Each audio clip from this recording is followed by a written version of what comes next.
Profiting from the financial markets has never been easier. TrueTrade introduces the world's first one-click AI-assisted trading platform. No trading experience? No problem. Just purchase their platform, connect your trading account, download their mobile app, and turn it on. It's that simple. No need to worry about what or when to trade. With just one click, their AI software handles everything for you. No learning, no experience, no headaches. Whether you're trading a single account or managing an entire portfolio, TrueTrade software runs on autopilot with its AI risk management protecting your downside. Don't have funds to trade with? No problem. TrueTrade offers an unprecedented money-back guarantee on their software. Plus, get a guarantee of at least $300,000 in tradable funds. You keep the profits. Join thousands worldwide who are already profiting from their AI-driven trade technology. Are you ready to step up your cash flow? Head over to TrueTrade.io. That's TrueTrade.io. That's TrueTrade.io. Investing involves risks, including the potential loss of principal.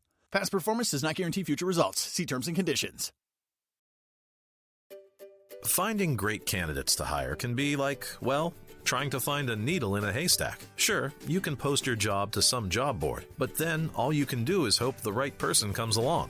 Which is why you should try ZipRecruiter for free at ZipRecruiter.com/zip. ZipRecruiter doesn't depend on candidates finding you. It finds them for you. Its powerful technology identifies people with the right experience and actively invites them to apply to your job. You get qualified candidates fast. So while other companies might deliver a lot of hay, ZipRecruiter finds you what you're looking for. The needle in the haystack. See why 4 out of 5 employers who post a job on ZipRecruiter get a quality candidate within the first day. ZipRecruiter, the smartest way to hire. And right now, you can try ZipRecruiter for free. That's right, free at ZipRecruiter.com/zip. That's ZipRecruiter.com/zip. ZipRecruiter.com/zip. Follow the money. That's what I always say. You always follow the money. Yeah. This is Follow the Money with Mitch Moss and Paulie Howard on VSiN. Here we go. Welcome in. It is Follow the Money on VSiN, the Sports Betting Network. Mitch Moss along with Paulie Howard. We are live in downtown Las Vegas from the Circa Resort and Casino. Awesome show lined up today. I think it's Paulie's favorite guest in the history of this show, professional gambler Richard Munchkin, coming up in 30 minutes. The stories that this guy has, they are absolutely A+.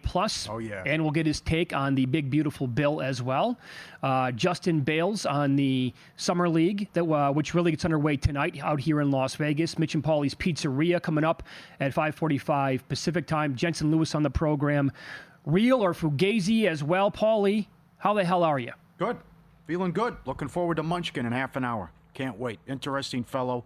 And so good, took a storytelling class as well. So if you ask him something, he'll say, do you want the 3-minute, the 5-minute, or the 10-minute? Well, I can't wait to get the full story of the roulette player who was cheating and had a device strapped to his back, and eventually, like, steam or smoke started to come out of the shirt.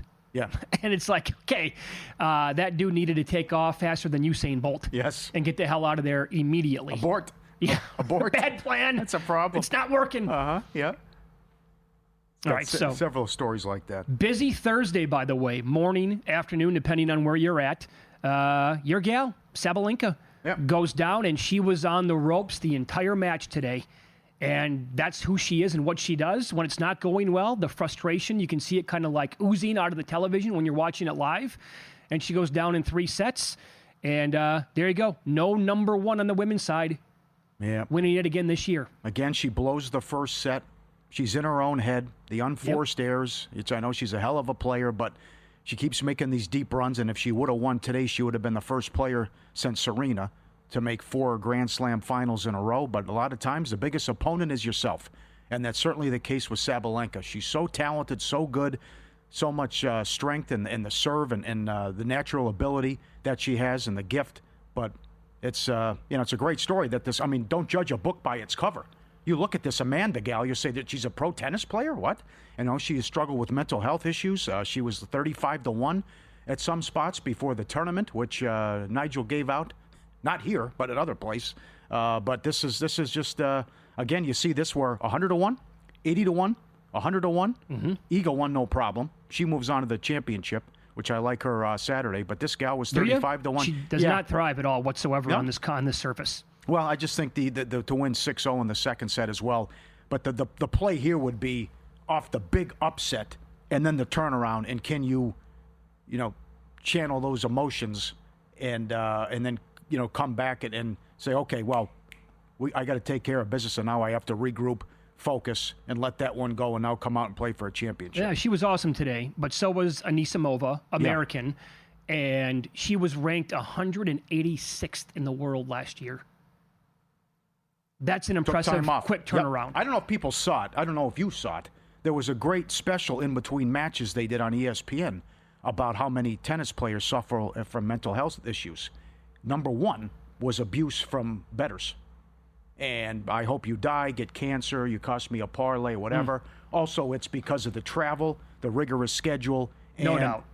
And their ranking system, which I don't know a lot about, but how difficult it is with your ranking system. Like, if you take some time off, I'm not doing well, I have to regroup, I plummet in the rankings. I know. And just how competitive that is. It was well done on ESPN, but that's... And for the most part, when you're traveling, you're going to be on your own or only with a very small group. Well said. Today, she made it a great point after the match when she was on the mic. She pointed out her entire family being there and how much that meant to her. She was looking for her best friend in the crowd. She was a couple of rows back of the family. But that's not... This is Wimbledon, so this is a different story, obviously. It's kind of like a comedian when you go on the road. Mm-hmm. You know what I'm saying? Like, you're going to be there with other comedians, but when you're traveling the entire circuit and going to small city after small city, and then, you're working 40 weekends out of the year, and you might bomb at some spots, and, like, what kind of toll does that take on somebody who's up there on the stage, and your livelihood, relies on other people laughing at you. And if you go out there and it's not good one night, how do you sleep? You can't. And it's kind of, I think, relatable to tennis, and you had that story about Zverev as well. Oh. When he lost, and basically he's telling people that I have absolutely zero joy in my life. Yep. Top 5 player. Yeah, I know. Absolutely. So I think she should be Serena, Graf, Seles, and dominate. And that's Sabalenka. And maybe that'll happen. But certainly, she's made 7 of the last 10, whatever it has been, going back, or losing 7 of the last 10 in the finals. But she has all the talent in the world, so we'll see. It's not like, again, she didn't embarrass herself. She lost in the semis. It wasn't like she was a $9 favorite. But it's a tough racket. But to tie everything in here, sometimes the biggest opponent is yourself. Sure. We have Summer League action going on right now out here in Las Vegas. Day one of this event, it goes on over 10 days. And the Timberwolves are playing the Pelicans. The Minnesota Timberwolves got bumped up to, a 7.5 point favorite in this game today, which is a big point spread for Summer League games, let's be honest here. Now, their roster overall is really, really good, and their main guys are, on the court today, Dillingham and Shannon and among some others. They are down right now by 8 points to New Orleans. I want to follow this. I want to track this. Because for years, the steam, we had a guy who would reach out and say, this guy's out, and then you'd have to move, and it would never get there, even though guys were sitting and you had a great number, and it would never win. I want to follow the steam here and follow the money and track how these moves do. I don't think it's going to go very well, but we've seen... probably not. We've seen incredible movement already. So, like every game's been impacted almost today. Yeah, as Jimmy Vaccaro always says, and others always respect the odds maker, but this is, you got a 5-point move in the Brooklyn game. You got the 2.5, 3-point move here in the Minnesota game. There's movement in a lot of games as well. I want to track and see how these do. Here's a tweet for you. I saw that our very own Jonathan Von Tobel quote tweeted this yesterday, and then Bill Adie put it in the VSiN Daily earlier today. And it's from Keith Smith, who covers the NBA. He's been on this show. He's been on this network, I'm going to say several times. He tweeted out that I've gotten 4 different emails with lines and odds on Summer League games and champions. If you are gambling on Summer League, you have a problem and need to seek help. Paul, we've been doing this for a long, long time, and it pops up every single year around NFL preseason. Guys like Trey Wingo famously tweeted that out, 5 or 6 years ago, and then started working for sportsbooks. Yeah, Caesars. Funny how that happened. I know. Sure. Yeah. But that was a clueless tweet from Trey Wingo many, many years ago. Has absolutely no idea that betting the NFL preseason is actually one of the best times of the year to make a lot of money. I don't dive into the Summer League like every single day of every single year. I'll bet it occasionally. But what are your thoughts on this? If you're gambling on the Summer League, you have a problem and need to seek help. That's the same thing as Wingo. I also would say stay in your lane. And also don't bite the hand that feeds you. You cover the NBA. You don't think there's a tie-in with gambling and the popularity? It's like the same thing with the NFL. The NFL's king. The NFL's God. But if you couldn't bet on the NFL, where would it be? It'd be the NBA. All in. Yeah, so it started with fantasy football, right? And then it's just how everyone bets on it as well. So it makes games more interesting. It's the only thing going on. A lot of people think baseball's boring. I don't blame them. But this is, you also have the flag story and what's going on here as well. But the other thing would be with Keith and also even worldwide, Rob Perez chiming in about this long list of this and bookmakers here. And it's just, I didn't ask for your opinion. Now, how about this? A lot of people, I know Kenny White, who's been doing this for a long, long time. I haven't talked to Kenny about the Summer League in a couple of years, but he used to say that betting totals in the Summer League used to be the absolute nuts. You can find edges on this. And by the way, and Von Tobel's been awesome at sending out and keeping track of all the rosters. If you study all the stuff and the players who are going to be in the league, you might think that you have an edge and that some of these lines and some of the future numbers might be a little bit off because your opinion on certain players might be a little bit higher than what other books have on those players or on those certain lineups. So you can find something there possibly. And to your point, Paul, I mean, we'll see how this game plays out today. We're live on the air. It's going to be over with probably in the next hour and a half. I want to say that was a good 4 or 5 year stretch. Get on this game now before it moves too much. Mm-hmm. Okay, well, I missed it. It's already moved 2 points. And it would be the other team would cover at such an alarming rate that I just tapped out of betting it. There was no point. The other side would come in so often. I should have just been betting the other side. Yeah. And that's I love preseason football, and that's for years Chuck Edel's been on, and Chuck studies all these press conferences. Sure. Because he can gather. He quotes and takeaways. Yeah. Yep. And it's one of the few times that a coach is going to tell you the game plan, how long someone's going to play, and how long what they're going to do with the rotation as well. So I just think has Keith had a beer at 8 a.m? On a Tuesday at any point of his life? Is that a problem? Let people live their lives. And it's a professional basketball game. Right. It's because he doesn't gamble. Yeah. That's my guess. Okay. Yeah. But they always come out when it's preseason football. Oh, when it's a weird sport or not like a regular season, of the NFL or whatever sport it might be. It's like, oh my God, people were betting on Russian ping pong back during the pandemic. Yeah. We are 3 weeks away from a game. Let's do it. Hall of Fame game. July 31st, Lions, Chargers. Get our NFL guide over 90 pages, team previews, division previews, season win total breakdowns, best bets, player props, betting projections, MVP, coach of the year. It's great stuff. Lock it in. The football special at VSiN is $175 through the Super Bowl. Every betting guide, every best bet, every host, every guest. The great email every morning from Bill 80, all the data and tools. This expires when the Hall of Fame game kicks off, so don't wait. VSiN.com/subscribe. Get it now. Get your copy of the guide and get your football special for $175. VSiN.com/subscribe. Cooper Flagg is playing tonight against the Los Angeles Lakers here in Las Vegas at the NBA Summer League. I talked about it yesterday. Pretty expensive ticket. Mm-hmm. Some of the best in the building going for $2,500. Yeah. See if Bronny can do something. It's a lot of money. I wonder how long Cooper Flagg's going to play in the game tonight. Good question. They don't have a very good roster. Some of these right. Lakers players have been really, really good in these early preseason games or summer league games, in different cities across the country, Utah, San Francisco as well. Win-lose up next. And I will tell you, with Cooper Flagg's player prop tonight, how previous number one picks have performed in their first game in the summer league. It's kind of surprising. That's next.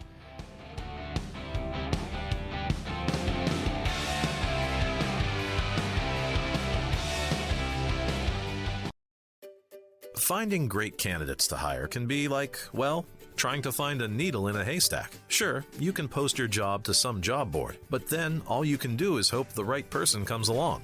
Which is why you should try ZipRecruiter for free at ZipRecruiter.com/zip.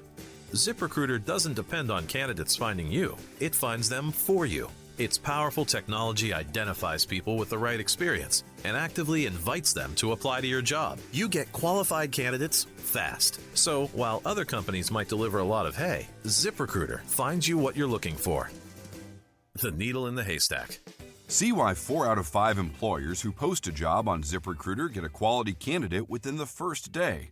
ZipRecruiter, the smartest way to hire. And right now, you can try ZipRecruiter for free. That's right, free at ZipRecruiter.com/zip.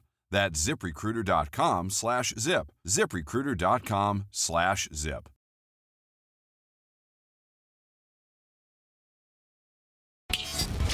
This is Follow the Money on VSiN. Good to have you on board here on a Thursday. We're live in downtown Vegas from the Circa Resort and Casino, and we continue here with professional gambler Richard Munchkin. You can follow him on X. He is at RWM21. The podcast with Bob Dancer is called Gambling with an Edge. I love that story they were telling at the end of the last segment to see how much you could trust a new person in your network by leaving that much money on the bed, and your partner would say, I'm going to go shower. Munchkin's going to show up and then give him all that money, and only one person ever deceived you guys. But how many times over? In that particular move. With that move, with that move. Yeah. But again, you've been doing this for, 40 plus years? Yeah. I started in, really 1980 was when I kind of turned pro. And how many times in that window have you been ripped off overall? Oh, I couldn't count. But, let me tell you one story. So at one point we were recruiting Japanese big players because we had used them in Korea with great success. And, it's just a fact that in a casino here, they will let an Asian person win a lot more money than a Caucasian person. Because of racism. That's back then, or that's still true today? True today. Absolutely true today. They just think that Asian people are crazy gamblers and they won't get suspicious of somebody, especially if they're on a foreign passport. Anyway, so we were using Japanese big players. We go up to Lake Tahoe, and we're in the room at Caesars, and we're going to play next door at Harrah's. And so we give the guy $20,000. We tell him, okay, I'm going to be at the table next door. Come over in about 15 minutes and look for me. I'll be on a blackjack table there at Harrah's. I'm waiting. We're waiting. Guy doesn't show up. Now we're worried. We go back. He's not in the room. He didn't get mugged on the sidewalk, right? I mean, there's nothing going on outside.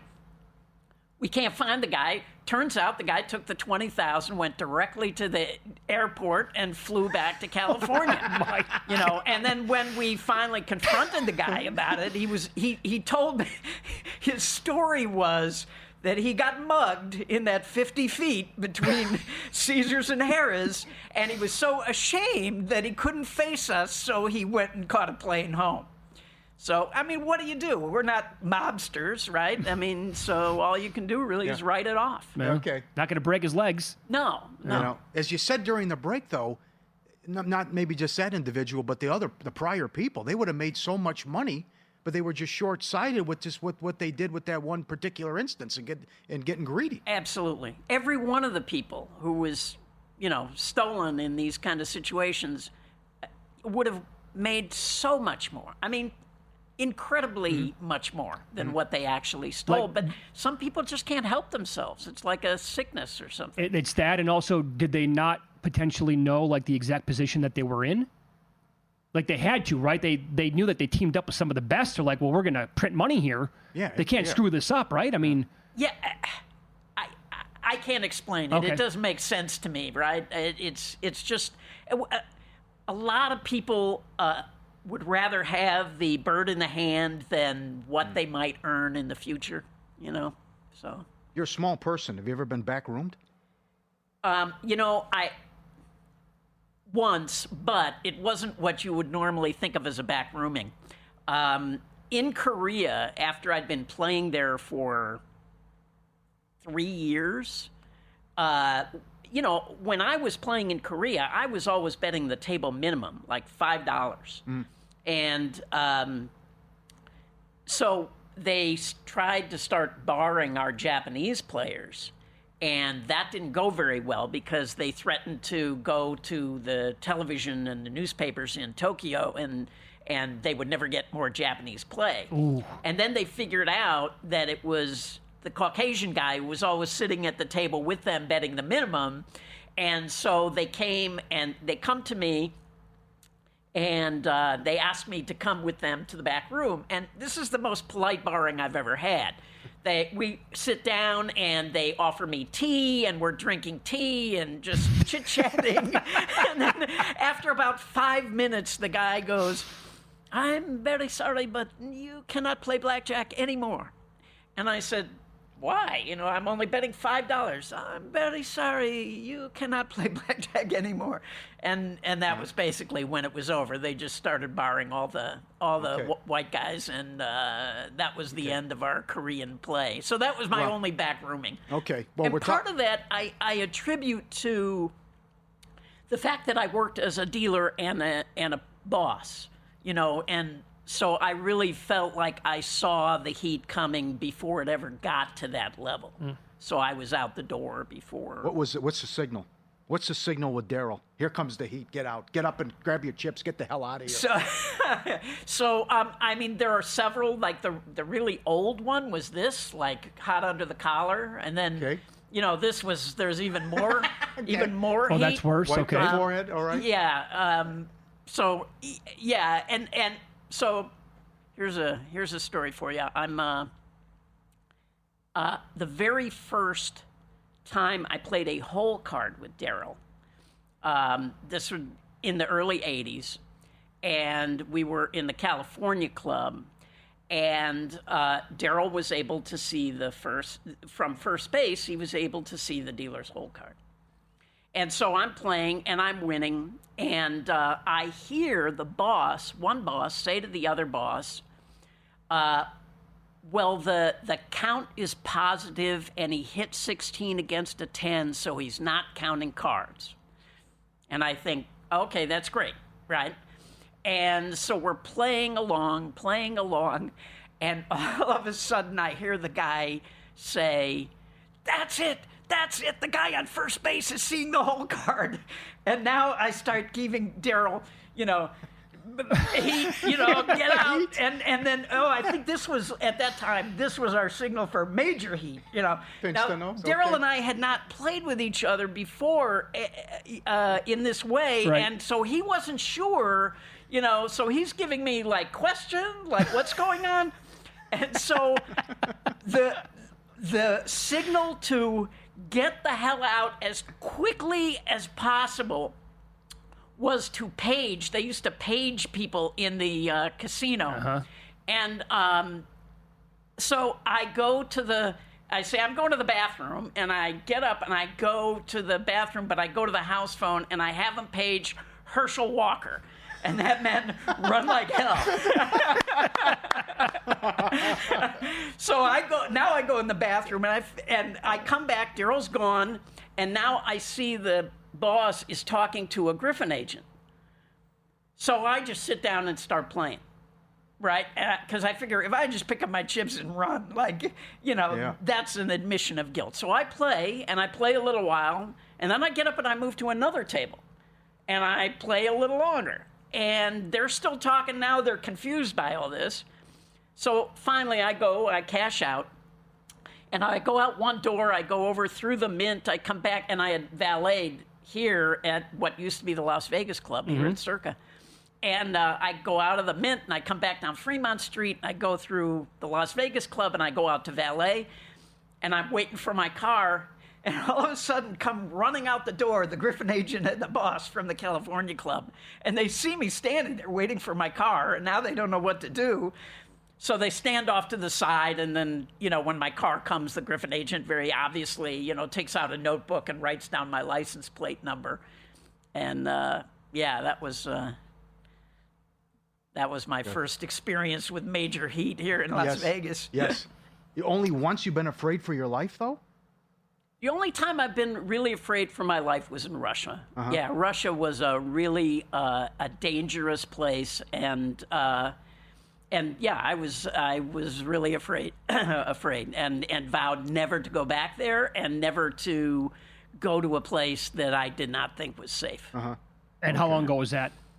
Oh, that was early 2000s. Oh, it was? Okay. Yeah. And did you stick- because sometime after that, Putin outlawed all the casinos in Russia. So okay, I don't remember what year I don't know if they're still gone, but correct me if I'm wrong. The best casino, most beautiful you ever been to is St. Petersburg? Yep. Yeah, it was beautiful. I mean, it looked like it was the inside of a palace or something. It was it was really amazing. Want to know where the money's really going? Unlike other sources, our splits come straight from Circa and DraftKings.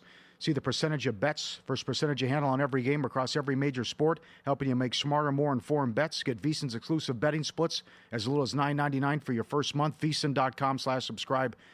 Join the team now, $9.99. Get the splits, VSiN.com/subscribe. All right, make sure that you follow Richard on X. He's at RWM21. The podcast with Bob Dancer is called Gambling with an Edge. He's going to stick around in studio here. It's Follow the Money on VSiN, the Sports Betting Network. He will tell the story of a guy cheating at roulette who eventually had steam or smoke coming out of his shirt. Time to get the hell out of Dodge at that point. That's next here on VSiN.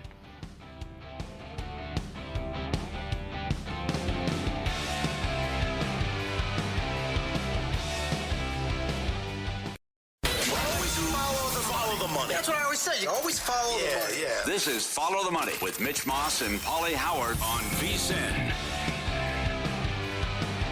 Welcome in. Busy hour on tap. Bottom of the hour, we'll talk best bets, NBA Summer League Day 1 here out in Las Vegas. Justin Bale's going to join the program. We'll also go inside our pizzeria with some long shot bets, maybe some cross-sport parlays as well coming up in about 45 minutes. We continue with professional gambler Richard Munchkin right now, kind enough to join us in studio. He's been on the show a handful of times in the past. He's one of the best guests that we've had on a consistent basis, like over the years. On X at RWM21. Podcast is called Gambling with an Edge. I've been waiting to hear this story all day. Well, actually more than that, since we knew that you were going to come in. But what was going on with the guy years ago who was cheating at roulette?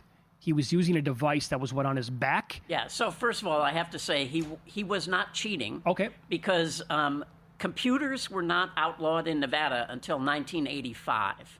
And this was a few years prior to that. So there were quite a number of people who got including Ed Thorpe, who got the idea to build a computer to be able to beat roulette. And back then, the hardware was the biggest challenge. And so this guy had a roulette computer, and he was in the Fremont, I believe. And so you're timing the speed of the wheel and the speed of the ball, and then the computer predicts what segment of the wheel the ball is going to land. And he was wearing a suit coat, and the computer was, strapped to his back, his lower back. And he started to feel really warm and started to sweat. And the next thing you know, he felt like the computer was getting too hot, like he had to leave. And all of a sudden, he realized there was smoke coming out of his coat. And he hightailed it out, and he had burned himself. It started a fire on his shirt, and he had burned himself before getting out of there and getting the thing off of his back.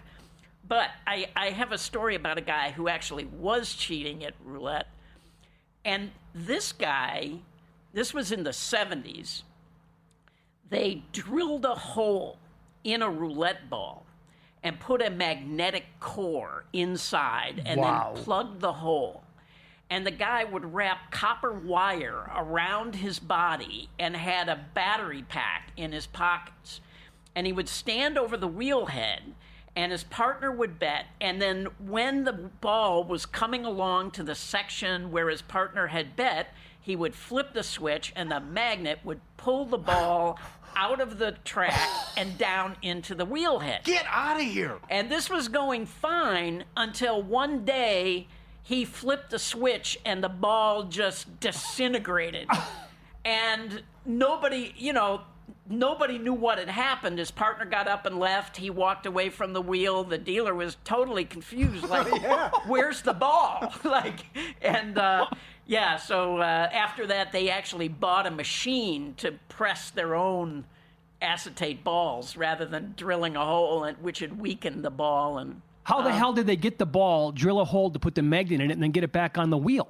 So they would either distract the dealer and the guy would just reach in and switch it, or they would have a very sexy woman in a low-cut blouse say, "Let me kiss the ball for luck." And the dealer would give it to her, and she would make the switch and kiss the ball and give it back to him. Those were just two of the ways, but it was That had to work. That worked every single time. Yeah, Right? Assuming it was a male dealer. Yeah, sure, Which back then, actually, I mean, they didn't bring women dealers in. I don't think until the 70s here in Vegas. They started earlier in Reno. That's incredible. Again, I could talk to you all day, but that goes back to, did you have anything that can top that? Because you mentioned that one time there was a team that brought in a whole new shoe. They said, "How do you smuggle in your own shoe?" That blows my mind. But that was, you said the gal would flash the dealer, or there'd be something going on in a distraction, and someone would make the switch and bring in their own shoe. Yeah, I mean, this was not that unusual. I mean, there were a lot. It's called a cooler, where you're switching in the whole, either 4 decks or 6 decks or whatever. And often the guy under his coat would have like a sling, so that he could just, come out with it and take the old cards and go. But usually in those cases, when the cooler was going in, usually the dealer and probably a boss was in on it. Sometimes if there was an eye in the sky, he was in on it too. So I was going to say, how would they navigate that with the cameras looking down, but everybody's part of the whole... There were no cameras back then. I mean, when I was a dealer in 1978, 9, 80,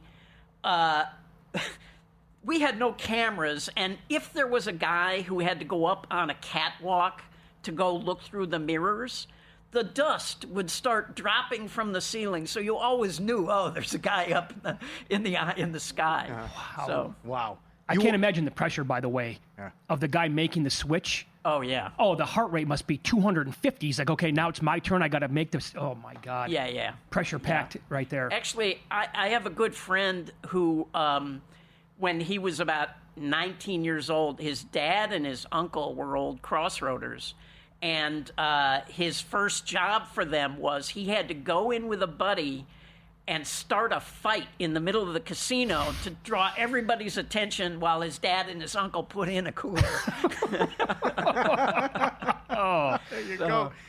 You wanted to bring up computers because it was California 2003 until they outlawed them. And remember, you told that great story about Scotland Yard where Daryl had the wire going down. It was hanging out of his jeans. Yeah. So, it's funny because... there's always this conventional wisdom, right? Like when you read the internet, if you look at the forums where blackjack players hang out, the things that people are so adamant about that are bad usually were tremendously profitable for us. So when, for example, when 6 to 5 came in, right, everybody was like, oh, this is horrible. It's the death of blackjack, and we should do everything we can to stop this. For us, it was unbelievably profitable because the casinos didn't worry about it. They thought it's 6 to 5. Nobody's going to beat that. So, we could beat it like a drum and didn't get much heat for it. But the same thing would happen is anytime somebody brought up the idea of using a computer, immediately these, internet heroes would jump on there and go, that's illegal, you'll go to prison, and it was true that they made them illegal in Nevada in 1985, but that did not mean they were illegal everywhere. So, for example, in California, they didn't get outlawed until, I think it was New Year's Eve of 2003. Wow. And so we were playing on New Year's Eve right up until, the time, well, actually, some wires broke and we had to quit about 10:30. But, computers were legal there and, so there were games to be beat. And the technology had gotten so much better. We actually didn't have to have a computer in the casino at all. Oh, you didn't? Unbelievable. We were able to relay the information over a cell phone. Wow. Okay. We'll get to the great Alan Woods coming up, and there's a chapter in your book about him, Gambling Wizards. So you say 2 most important things, name, reputation, and your circle or network. Where does being creative about getting money out of the casino rank? Well, that's everything. I mean, to me, that's more important than finding a way to get an edge. It's usually much easier to find a way to get an edge than it is to actually make money with that edge. And you know this from sports betting. right? I mean, there are a lot of ways to get an edge at sports betting, but your account gets limited. You know, you're allowed to bet $2.40. Right. So the art of this game is to figure out the ways to extract the money. And yeah, as I say, to me, that's much more important than finding an edge. I mean, you can pick up any book on card counting and find an edge. You know, it's not that hard. Okay, so do you have any examples of why and how it was so difficult to get the money out of casinos? Well, Don't set off the alarms that they're winning. Right, yeah. Yeah, so one of the things that's really important is making a judgment about how much can this particular casino lose and still be comfortable. And, you know, there's no hard and fast number, and it's going to be different for every casino. But judging that, figuring out what their threshold is, and staying just under it. I was playing that place in Iowa in the middle of the winter. I was playing there. I had 2 hands of 900 bet, right? And the limit's 1,000. And the boss comes walking by, and he does a 180, and he goes, "Are you betting 1,000?" I said, "No, it's 900. And he goes, "Oh, okay, because if you bet the limit, I have to call the eye." Well, that's why I was betting 2 hands at 900, right? You're aware. Yeah, I was aware, but the thing is, I'm betting 1,800. That's more than the limit of 1,000. But, you know, I mean, casinos come up with these really stupid rules. That same place had a carnival game where the limit was $25. If you bet $25, they had to call the eye in the sky. Now, I'm sure the guys who worked up there were awfully tired of getting calls about people betting $25 on a carnival game. But, yeah, it's just part of sort of learning the landscape of these places. Very good. Very good. You're such an incredible storyteller. Can you hang around for one more segment? I know we're keeping you for a full hour. Is that okay today? Yeah, I'm supposed to go? Meet some people for lunch. Okay. So, yeah, all right. Thank you. Yeah, okay. yeah. Well, you know what? We'll buy you lunch then sometime soon to make up for it. Is that okay? Yeah, sure. Any spot that you want to go. We'll continue with Richard Munchkin up next. I think we have to get into the Alan Woods story, right? He was telling us during the break, he left an estate years ago when he passed away for $1 billion from betting horses. Yeah. For those who don't know who Alan Woods is, Richard Munchkin will tell you next.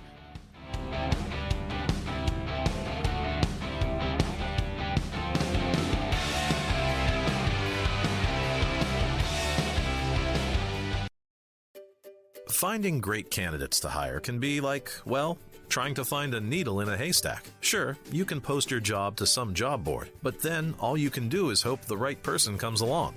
Which is why you should try ZipRecruiter for free at ZipRecruiter.com/zip. ZipRecruiter doesn't depend on candidates finding you. It finds them for you. Its powerful technology identifies people with the right experience and actively invites them to apply to your job. You get qualified candidates fast. So while other companies might deliver a lot of hay, ZipRecruiter finds you what you're looking for. The needle in the haystack. See why 4 out of 5 employers who post a job on ZipRecruiter get a quality candidate within the first day. ZipRecruiter, the smartest way to hire. And right now, you can try ZipRecruiter for free. That's right, free at ZipRecruiter.com/zip. That's ZipRecruiter.com/zip. ZipRecruiter.com/zip.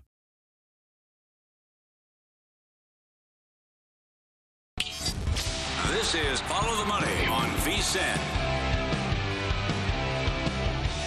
Big night tonight in Major League Baseball. Plenty of games still to come. We'll get some best bets here as we head out to the Progressive Guest line. Our next guest is the host of our morning show here on VSiN. It's called VSiN by the Books. He does it with Dave Ross every single Monday through Friday at 7 a.m. Eastern Time. It's Jensen Lewis. Good afternoon, pal. How are you today? Great to see you, boys. Always a pleasure to be alongside. We've talked to you before about Jacob Misiorowski, this young stud for the Milwaukee Brewers. I mean, we kind of joked around like he's must-watch television. I don't think it's must-watch TV as a joke anymore, right? After what he did against the Dodgers in his last start. I mean, this is pretty ridiculous, man. I had 2 quick stories. The first one was when Skeens made his debut. I was putting together our new patio furniture in my garage because it was just pouring rain outside. And I'm like, come hell or high water, am I going to miss this? And it was just euphoric to watch it. The only other relation I have, I was telling you guys in the break, is when I was in the bullpen with the Indians and Steven Strasburg made his first road start after the 14 strikeout performance in the home debut and his major league debut. And he got up and he threw his first pitch in the bottom of the first. I'm like, okay, yep, that's for real. And I think that's kind of the same thing that I've felt in my gut watching the Miz and just this last start against the Dodgers. And I get it, the Dodgers have really struggled offensively. But when you do that and you make some Hall of Fame hitters look pretty bad a couple of times, not only is that for real, but I think there's staying power. And guys, my only question is, what does Pat Murphy and company do to manage his workload? We would assume the Brewers are going to be in this thing, not only for the division, but for a playoff spot. And I just wonder how they kind of manage his workload as you get into August and eventually September as well. Yeah, that's going to be think about that for a second. What will they do if they win their first playoff series and they're knocking on the door here to maybe make a trip to the World Series? How do you possibly make that decision to shut the guy down? Yeah, and it may be a different way to do it, guys. If you remember, David Price was a rookie with Tampa, and he eventually, in that postseason, was a guy that would finish games out. It may just end up being, a real discussion between the front office and the coaching staff. What suits him best? And, fellas, the back end of that Brewer bullpen is pretty nasty in its own right. That's without them making any moves to the deadline. So the offense has allowed them to get to this point. But with Brandon Woodruff coming back, and if he is anywhere close to what his old self was, fellas, this is a pretty dangerous team in a short series. I said this earlier. This is maybe a little wishful thinking. I wanted the Diamondbacks at plus money. I want nothing to do with Vasquez and the Padres tonight. You also like the D-backs. You think at the current number it's still worth a bet? Absolutely. And I think Eduardo Rodriguez a little undervalued here, considering, what he's been unlucky in certain spots as well. So to see this price, I think I got it at $1.21. It's $1.26 here on DraftKings. Yeah, and honestly, Arizona's going to have to start making a push, guys, because they're going to be one of those teams when we get through the All-Star break next week that is going to field a boatload of phone calls about Eugenio Suarez and Josh Naylor, of course, Zach Gallen, Merrill Kelly.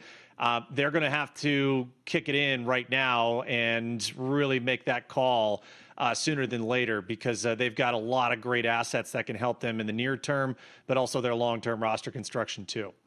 Red Sox, Rays coming up, Boston on fire. We talked about this before you came on. They won 9 of 11 and scored almost 100 runs. Mitch said be careful because factor in the competition. It was Colorado and Washington. What do you think of Buehler going against Bradley coming up? Yeah, and I can understand the apprehension wanting to back him because he's been kind of a gas can, so I get it. Yep. We could see runs on both sides tonight. Paulie, I went an alternate run line here with the Red Sox. I went +1.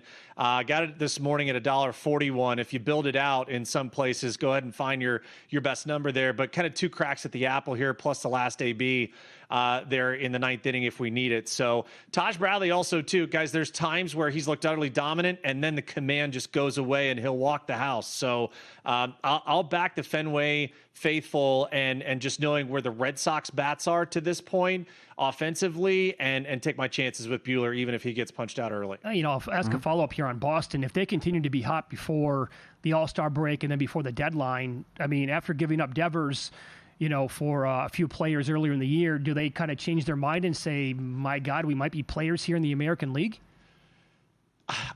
Here's the dichotomy, I think, Mitch, and I know Jarren Duran's going to get a lot of run, and he should, because of the years of control left and what he could net them, as well as Wilyer Abreu. But, with Bregman, Alex Cora wants Bregman back before the All-Star break. I don't know if they'll get there, but if they do, what he's done in that lineup now with the young pups coming in, and Roman Anthony, if you're looking for a player prop tonight, I think his hits, runs, RBI is a great way to look.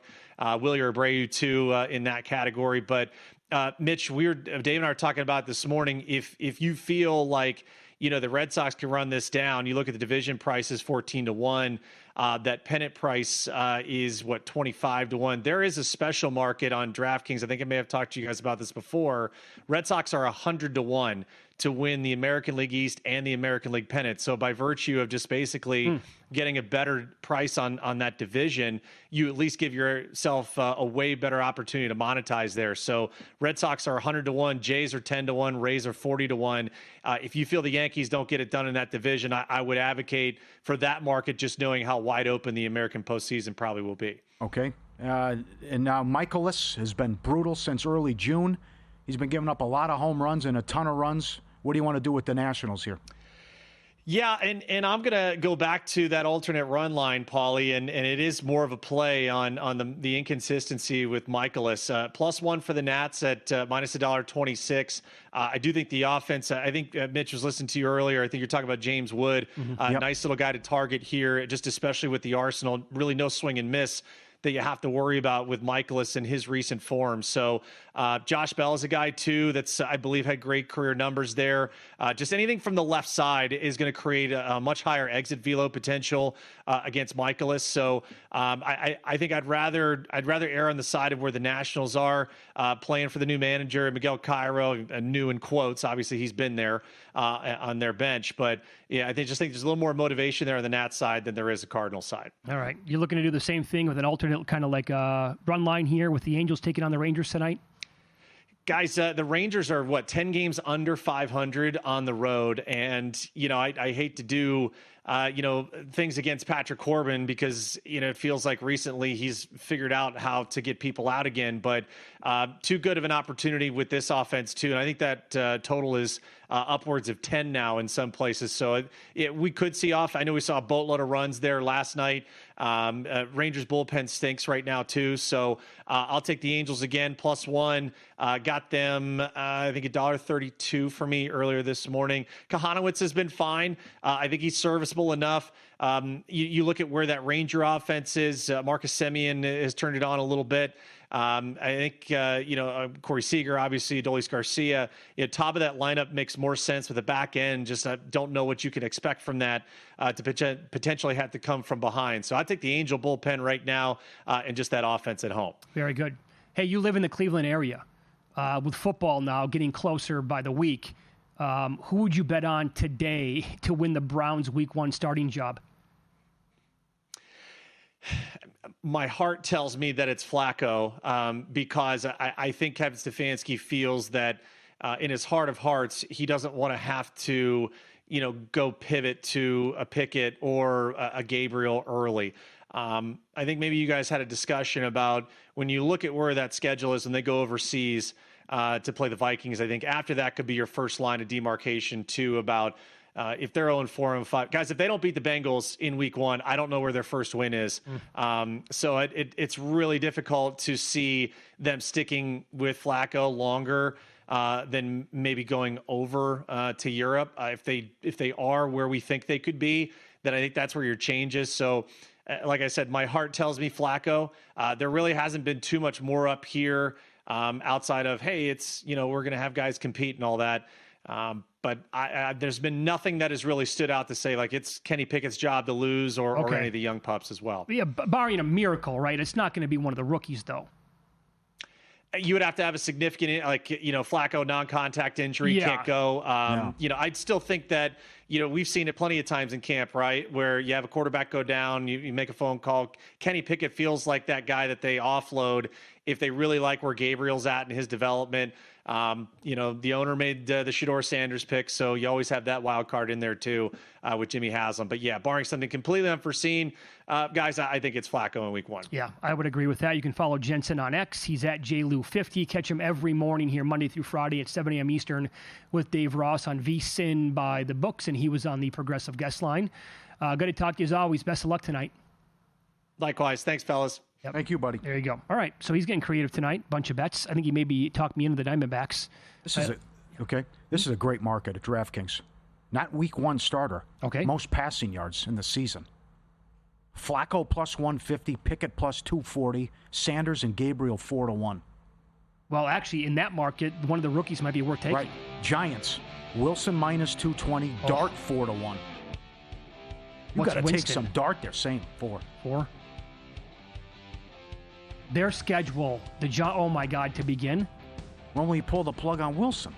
Will he be around to pull the No plug kidding. on Wilson? In pocket plays coming up next.